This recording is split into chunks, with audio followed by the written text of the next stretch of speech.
Inshallah, we'll be reciting from Surah Al-Insan. This is page number 578 on the Uthman Taha prints, and it's from juz number 29. أعوذ بالله من الشيطان الرجيم. بسم الله الرحمن الرحيم.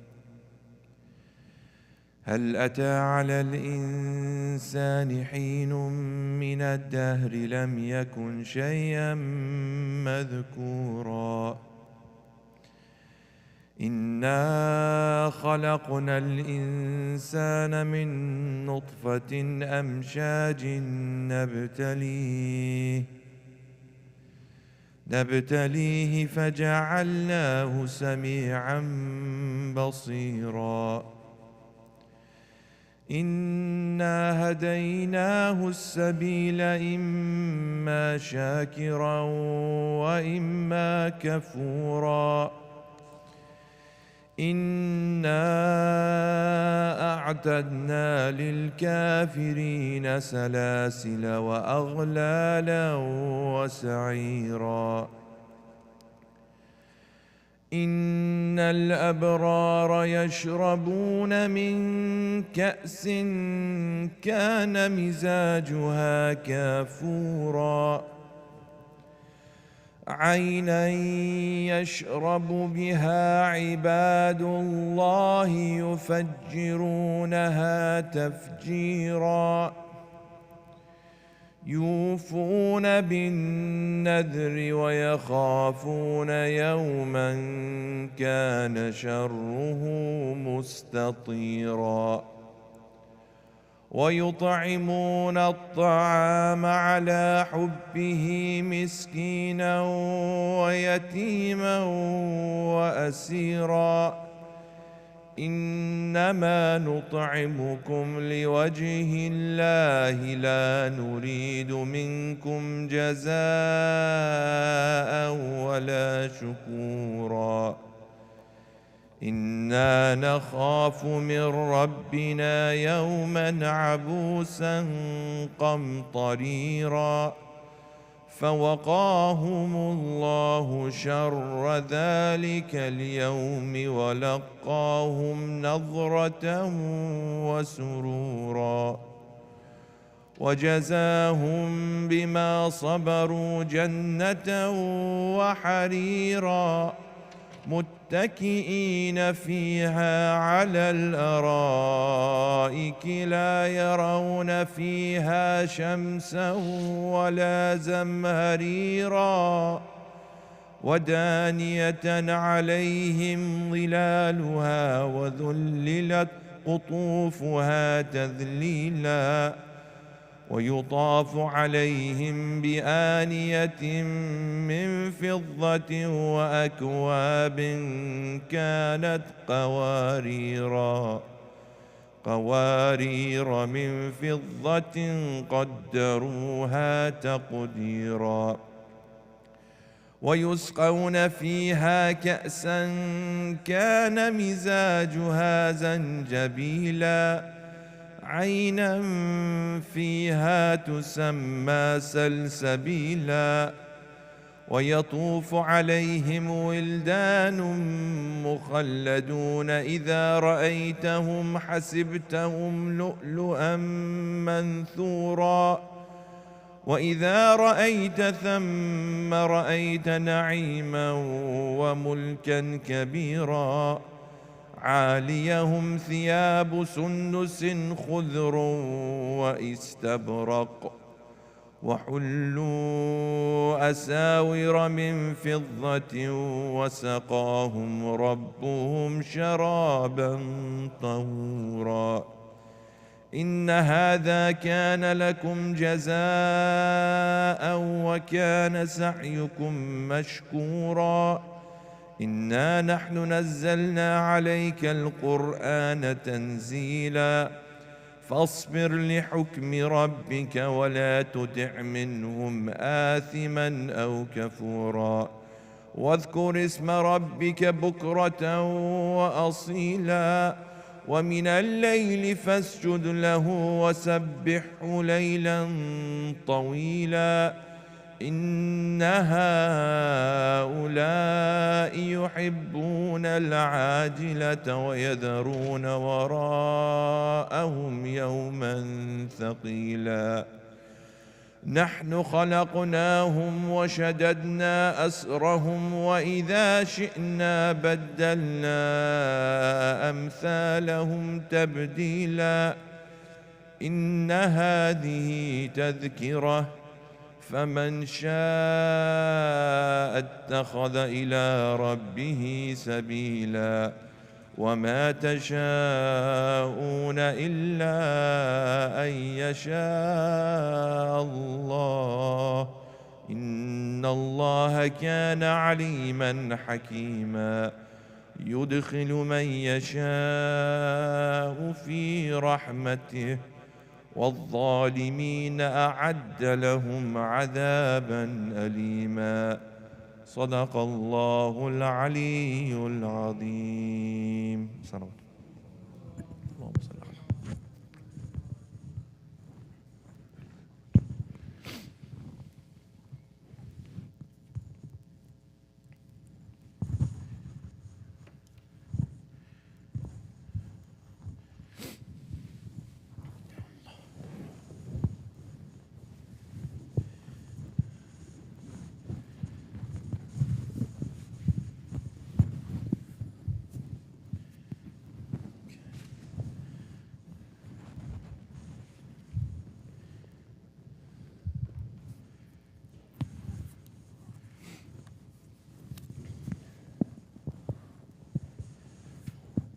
السلام عليكم ورحمة الله.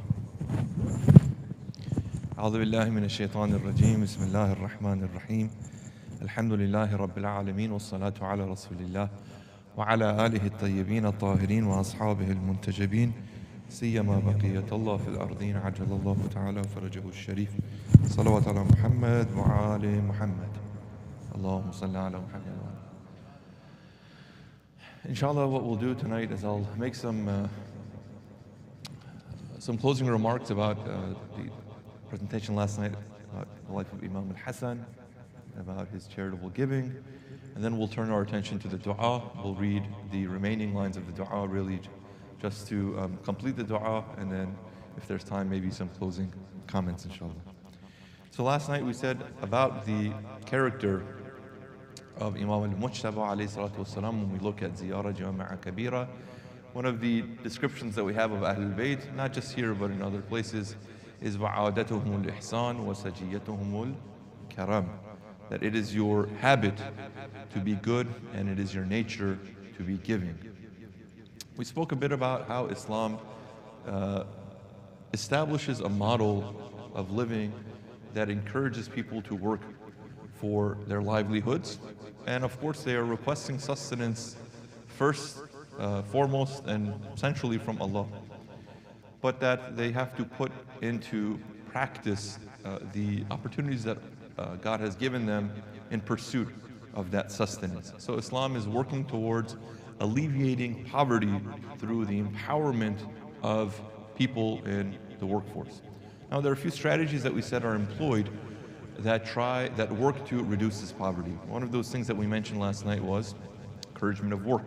Now Islam has a very strong tradition, working tradition, of individuals who are able, capable for them to be active in the workforce, and if they have any sort of accommodations that need to be made, those accommodations should be satisfied so those individuals can also make contributions to larger society in the workforce too.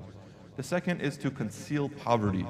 We spoke about this last night, that concealing poverty is, again, a strategy that Islam has employed to reduce poverty, and it does that in ways that supports the larger model of being aware of each other's situations. We said that in an attempt to strengthen the bonds amongst people and to encourage the brotherhood of being proactive and being informed of the condition of your brother, the condition of your sister, the condition of your neighbor, the condition of your community member, that it is upon you as a part of your spiritual programming, your religious programming, to reach out and be informed of the state of the other person. And what makes this more challenging is that Islam encourages the one who is experiencing hardship, so long as it's not back-breaking hardship, that they conceal that and they request Allah subhanahu wa ta'ala to alleviate that. So they work hand in hand. It presents a challenge, of course. It would be much easier if people just came out and said, I need help. But to teach us and to further emphasize what it means to break some of those barriers of, you can call it discomfort, embarrassment, whatever you want to call it, that impedes us from developing strong bonds with one another, that we can support each other financially. Islam puts poverty, the concealment of poverty, as one of the strategies of poverty alleviation. Now, to further drive this point home, and this is something that we may have maybe just mentioned in the workshop on Friday, during the time of reappearance of the Imam, one of the signs of the strong relationships amongst mu'mineen that will provide the conditions for the return is that they feel comfortable with one another to the point of putting the hand in each other's pockets. This is one of the questions that Imam asks about the strength of bond that they speak about it. And when people come and say, we're ready to support a cause like this, Imams ask, is the relationship you have with each other, and I'm paraphrasing, to the point that you feel comfortable putting the hand in each other's pockets? And the man said no, and he said, then you're not ready. We read the hukuk, the rights that brothers have on one another, especially getting deep into the literature. It says, for you to be a brother is to want for your brother what you want for yourself, but it is also for you to support him with your wealth, yourself, and also other assets that you have in your possession.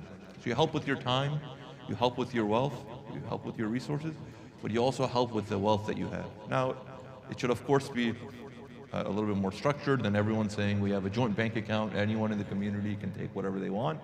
But essentially it's this: if you and I have such a trusting relationship with one another, I know you're not going to be wasteful in your spending of resources. So if you need something from me and I am not available to make that resource at your possession, do I feel comfortable enough for you to put your hand in my pocket? So right now, look, with your kids, generally you do. You have maybe some pocket change. Your kid puts his hand in his pocket, you're not paying attention, takes a couple of dollars out, goes and spends it for something totally not a big deal, right? Or as they get older, maybe you have a joint bank account, they can come and take a little more sums of money. We're aspiring to get to that point with a larger community. Maybe not personal bank accounts, but a shared account of sorts that people can do that.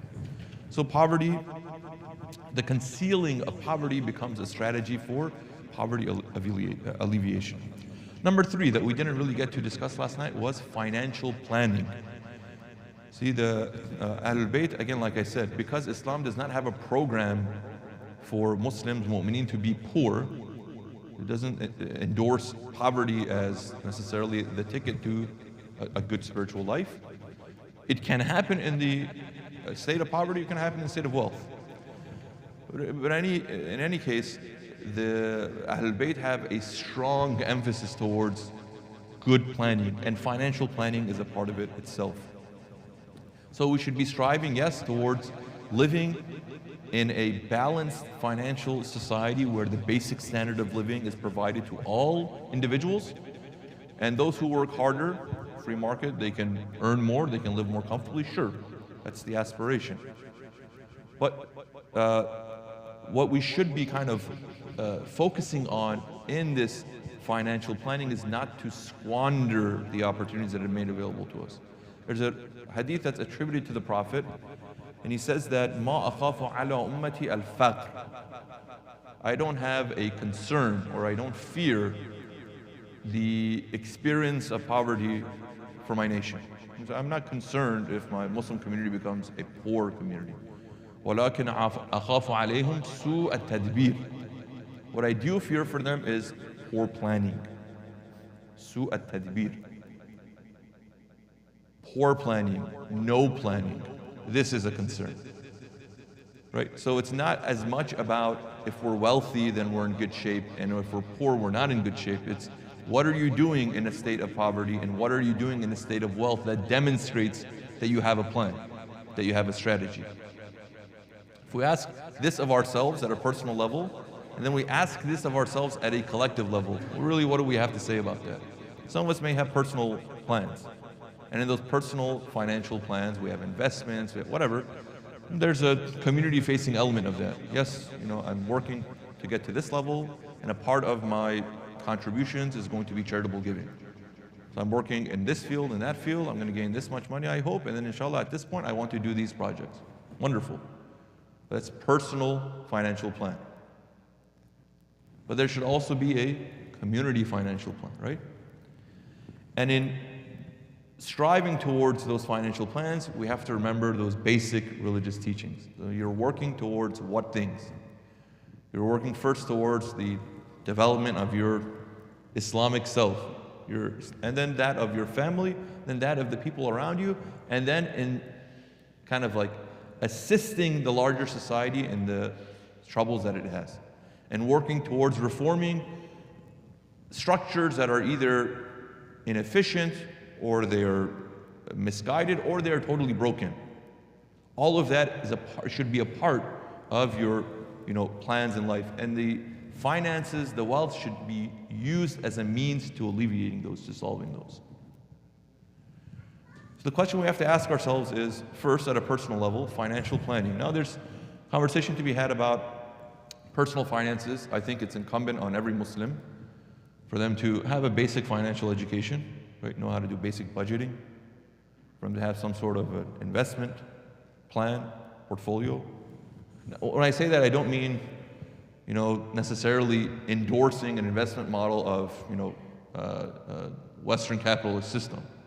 Go find some financial planner at your bank or at some investment organization. Oh, Fidelity, you come and tell me, Vanguard, you come. No, not that. That may be a stepping stone to something larger, but just having that sort of acumen, financial planning acumen, to know that if I'm earning to what? Why? Because a part of that is not to just work hard, as they say, right? You have to work smart too.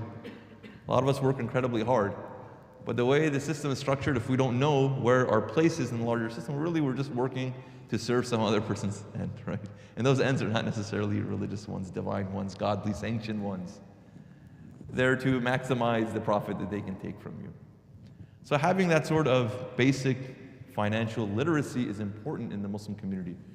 A suggestion that I have, and I hope this will happen in the confines of the masjid to some capacity, is for there to be a resource center for financial literacy in the masjid. You'd be surprised. I mean, we are so busy in our lives, and mashallah, we're so hardworking that many of us have not taken even the opportunity to learn the financial basics. We may be overpaying in our taxes. You're responsible to pay the taxes that you do, not 1 cent, not 1 penny more. So you paying more taxes is not a service to anything or anyone. I'm telling you right now, there are better ways to be spending your money. So if you're overpaying your taxes, there should be enough financial literacy and resources in the community to say, hey, you're paying too much. This is how much you should be paying, right? Second thing, in the work that you're doing, right? Where you're working, what fields you're working in, what jobs you're working in, how much you're getting paid, all of those things, there should be some level. I'm not saying transparency of like, I'm a member of the community and I make like $95,000, and I'm a member of the community and I make $185,000. Not like that. But if you know someone of the community that's, you're living with them for 20, 30 years, a part of their financial progression should also, you should feel responsible, you should feel invested in that, right? So once you break those barriers of discomfort and embarrassment, whatever, you can tell them, hey, where are you working? What are you doing? How long have you been doing this? How much do you get paid? What's your work-life balance? All of those things. So you can help the person in the advancement of their financial and social mobilities. And then beyond that, you can start setting up other systems of, Qardul Hasana that actually operates. People can be taking interest-free loans, people, whatever. It can help people, maybe their living situation is difficult. You get in there, you're visiting them, you can see, hey, maybe it's time for you to move from one place to another. What can I help to make that happen? So hopefully the masjid has a pulse on that. I know we're already, in some situations, they're so uncomfortable with any sort of collection of data. I'm not saying you should collect and house it anywhere, but you should feel connected enough that there be some sort of a community strategy. Where are we financially as a community? What can we do with our holdings? Okay, So financial planning is an important thing too. So I think it's an area that remains totally unexplored from an Islamic perspective, and even some of the things that we read may shock us because it doesn't come naturally to the way that we deal with our finances. I'll give you an example. One time in Medina there was a drought. Imam Sadiq alayhi salatu wasalam, of course, Allahumma salli ala Muhammad wa ala Muhammad. We established already imams, or they had a lot of both street smarts and they were very good business acumen. All right, so he asks his worker, he says, hey, listen, there's a drought and there's a shortage of resources. And he says, how much wheat do we have? The man says, a supply for like 6 months. He says, all right, take half of it, go sell them in the free market to make the wheat available, right? So don't store it in a way that will drive the price up. So he says, go sell them in the market. And he probably sold it at a loss because he said, I want you to go buy that amount daily from the market again. So however much the price was higher, the Imam sold, and now he's buying daily rate from the market. And then he said, in addition to that, now that you go to buy, don't just buy wheat and barley. Cut that in half too. Half wheat, half barley, because barley is cheaper. You're getting a lower ingredient. As in our language, you're getting the lower quality of that thing. Instead of buying the name brand, you're buying the generic brand. You're buying the ShopRite brand. Or you're eating ramen maybe 1 or 2 nights a week too, to just kind of make do. Okay, because everyone's struggling, we should struggle too. So we'll read stuff like that and say, well, we're not going to build any capital this way, but if we see the larger picture, we can see that there's obviously a plan there, and there's a moral plan there that doesn't subjugate and take advantage of other people. And number 4, there should be a balanced living. There should be a balanced spending. Again, is a riwayah attributed to Imam Sadiq alayhi salatu wasalam, in which he states, Allahumma salli ala Muhammad wa ala Muhammad. ضَمِنْتُ لِمَنِ اقْتَصَدَ لَا يَفْتَقِرُ. I am the guarantor of anyone who is balanced in his or her spending that they will not become poor. They will not experience severe poverty. Again, it's just telling us that there are ways to adjust in our livings and our standards of living that ensure we don't fall into a state of aggressive poverty, because aggressive poverty, back-breaking poverty, is very difficult to get out of, right? Muslim community as a whole in this country doesn't experience this. Statistics are, we're very well educated, we're the top earners in the country. So as a whole, we have pockets of it, definitely. We have within our communities members who are struggling, and maybe they're in back-breaking poverty, but as a whole, we don't, from what I can tell, we don't have that experience in the country. But whatever it is to be balanced in our spending, and these are important financial lessons to teach our children too. Why? Because the larger discussion was about charitable giving. You don't want to become a burden on society through your own doing. Okay, just a side point in these charitable givings of the imams. So we said last night the imam, 3 categories that the imam gave. One was mubasat, musavat, ithar. Mubasat, when the imam gives an amount of their wealth, and they keep the rest. Musavat, they give a half. Ithar, they give all of it, and they have nothing for themselves. So Musawat, we said 2 examples in the life of the Imam. Ithar, we also have 2. One example, one of the companions of the Imam, Ibn Abi al-Atiq, came to Imam al-Hassan. He saw him riding on whatever his mode of transportation was. I don't remember if it was a donkey, if it was a camel, if it was a horse, whatever. But the Imam was atop riding, and this Ibn Abi al-Atiq came and he said, wow, what a nice ride, in the way, in our language. What a nice ride. Okay. So Imam says, Ibn Abi al-Atiq, do you have a car for yourself? You have transportation for yourself? I say, no, I don't have transportation. Imam got off of his ride and he said, here, this is for you. He got on this donkey or whatever and he left. Imam went home. He didn't have a mode of transportation then. Now, he may have, in his wealth, went in and made a purchase for another mode of transportation, but in that moment, he didn't have. He had one car and he gave that car in the fi sabilillah. Again, I'm not encouraging anyone to do that. Someone said, oh, nice ride, man. And he's like, okay, here's the keys. But whatever it is, we start from the mubasat, and maybe we'll get to ithar too. Let's go to the mubasat. That's a little more, like relatable for us. I should say for myself. I don't do ithar. Right? If anything, mubasat, it's a couple $. So many examples of this. It's just like almost like a daily basis this mubasat was happening.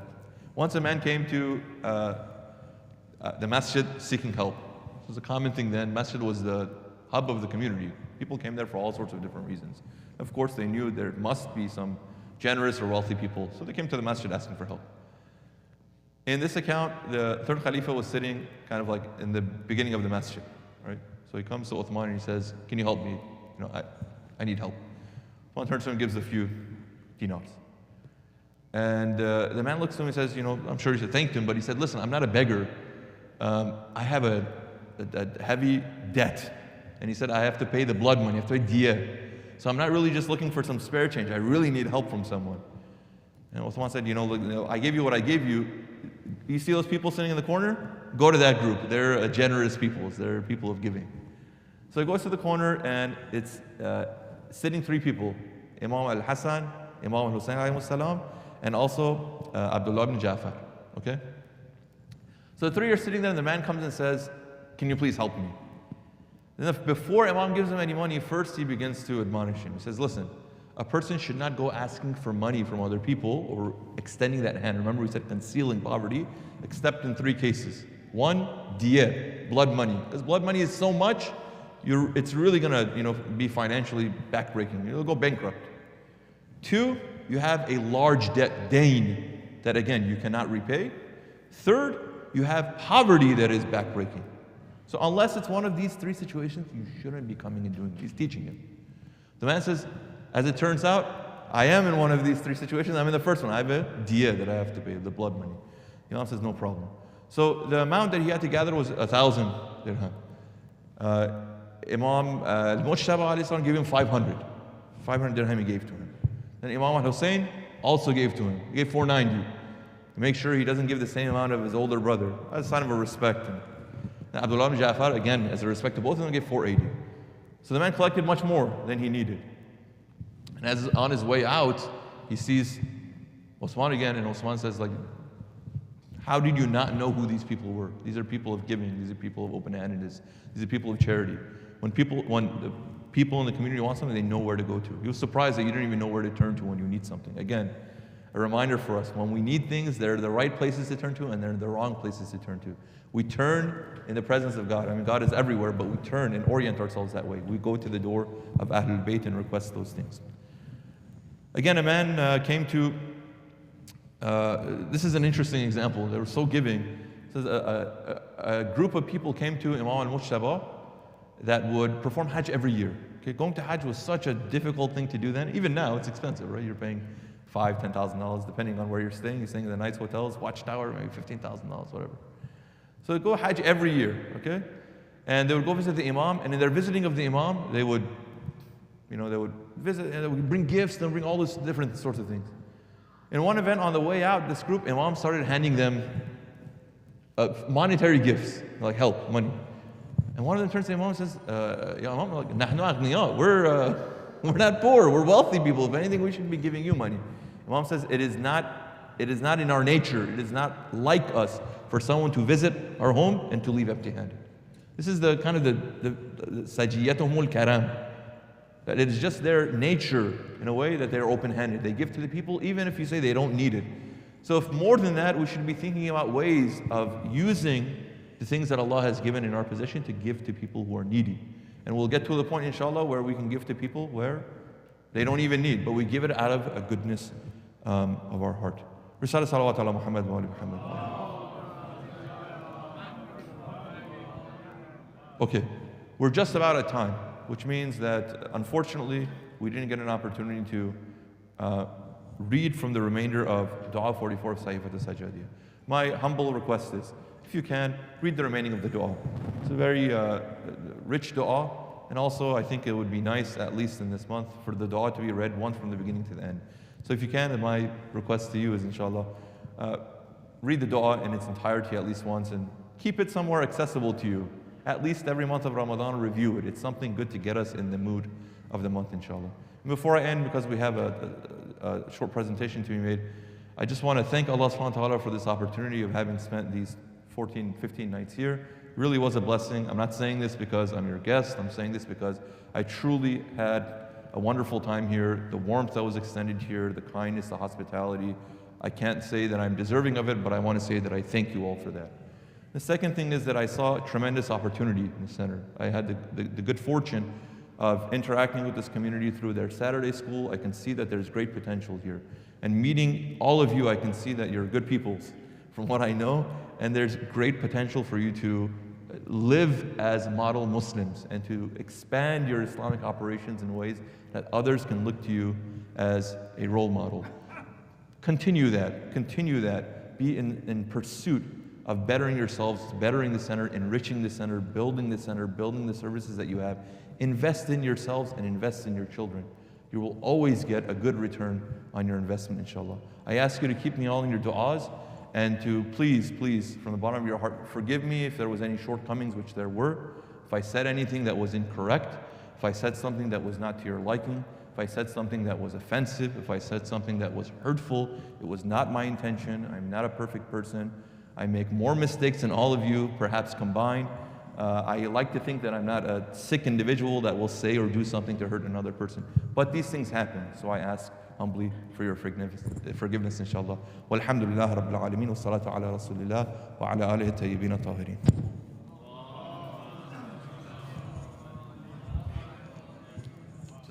Thank you very much. Assalamu alaikum, everyone. I really thank you, Sheikh Mehdi, from the bottom of my heart for giving your time from a busy time. Sheikh Mehdi is very, very busy. He's teaching in many places. He's doing a full-time job.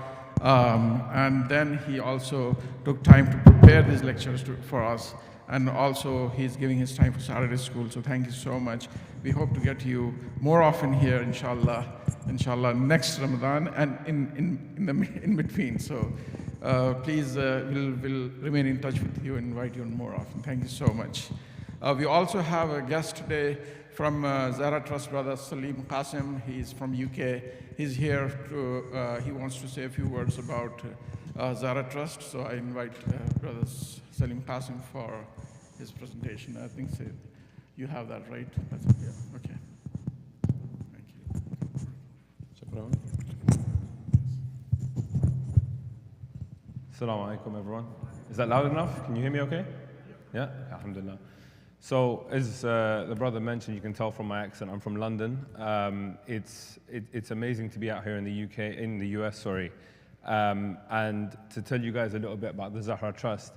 Just a bit of personal background. So, I've always been involved in community work. So, I set up a website some years ago called The Muslim Vibe, which is like an online magazine that some of you might have come across before. And last year, after the holy month of Ramadan, the opportunity to join the Zahra Trust came up, and I jumped at the opportunity. And since then, I've been amazed to see the work that the organization does, and I wanted to share just a very brief insight into some of the work that goes on at the Trust. Can we go to the next slide, please? Sorry. Yeah, sure. All right. Shall I bring the thing with me? Oh, there's another one there. Okay. No worries. That's fine. That's all good. Okay. So on the screen is our mission at the Trust, but to summarize, essentially the aim of the Zahra Trust is to alleviate poverty of the Shia community at large around the world. Now, it's very apt that the Sheikh today was talking about charity and how we can give, and so it kind of makes my job a bit easier telling you guys about the work that we do. But the way that we do this is in two different forms. One is emergency relief, and that can be food packs, water, clean sanitation, things like that, but then also long-term sustainable, and both of those are obviously important facets of the work. So last year, alhamdulillah, we fed over 800,000 individuals around the world. And through the generosity of our donors, we're on course to, inshallah, beat that this year. This is just a very brief snapshot of some of the work that's going on this year in the holy month of Ramadan. So I'll just take you from kind of top left. This is in Kenya, in Nairobi, Syrian refugees. And I'm not sure if you can see the truck that we're delivering aid from. It's one of the largest trucks I've personally ever seen in the kind of aid and charity sector. Afghanistan, top right. Bottom left is in Pakistan.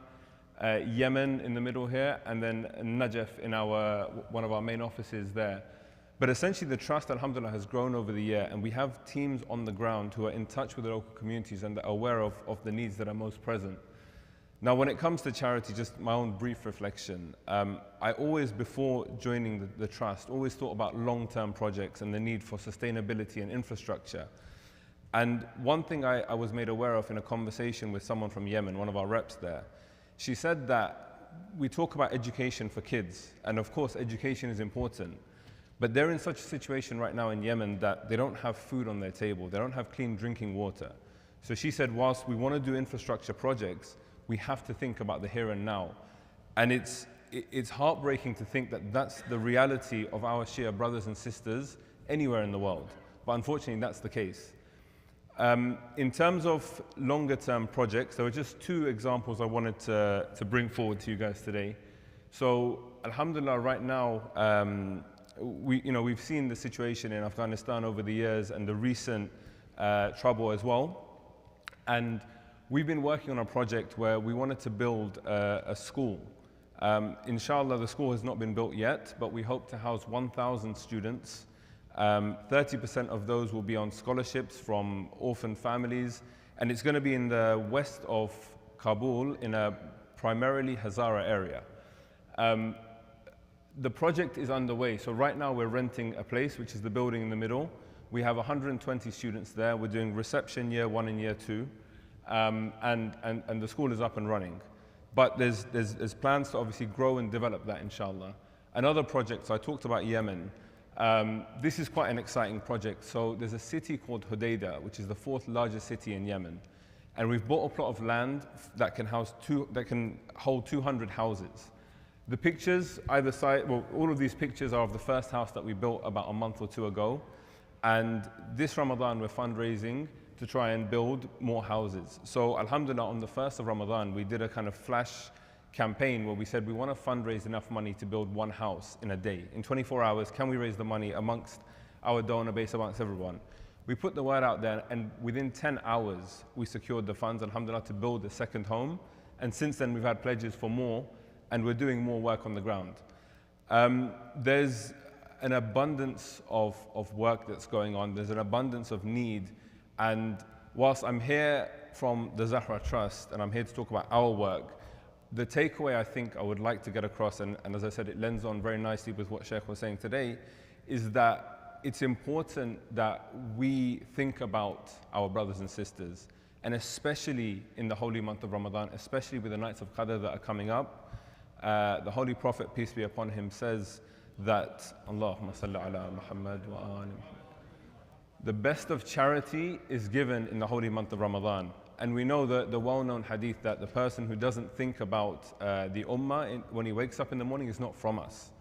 So these are the nights, these are the opportunities to take. And like I said, the Zahra Trust is one organization. There are many organizations across America, across the world that are doing fantastic work. My plea to you all today is to get involved, to lend your support, whether it's financial, whether it's skills that you can offer, or time, volunteering, but be a member of the community, like the Sheikh was talking about, that is there for the local needs, but also at a grander scale. I'm aware of time. I don't know what time Maghrib is, but I know I will incur the wrath. I'll incur the wrath of the community if I go on too much. But that's it, essentially. I'm going to be, obviously, with you guys for iftar, inshallah. I have a table set up in the room at the back. If there are any questions, if you would like to donate or find out more, how you can get involved. Sheikh Bilal Hussein as well, who lives in Allentown, thank you, is, I'm sure, known to many of you. If you have any questions following up from this, you can reach out to him, or if you want to get involved. He's basically a one-man band in the US when it comes to the Zahra Trust, and does amazing work, gets out to as many communities as possible, but we can do with as much support. Thank you guys very much. I appreciate the opportunity to speak to you all, and as I said, I'll be around. If we can end just quickly, one of my colleagues in the UK sadly passed away 2 months ago. Very tragically, it was an accident. If we can remember him, Marhum Fazl Virani, and all of our marhumeen with the Surah Fatiha.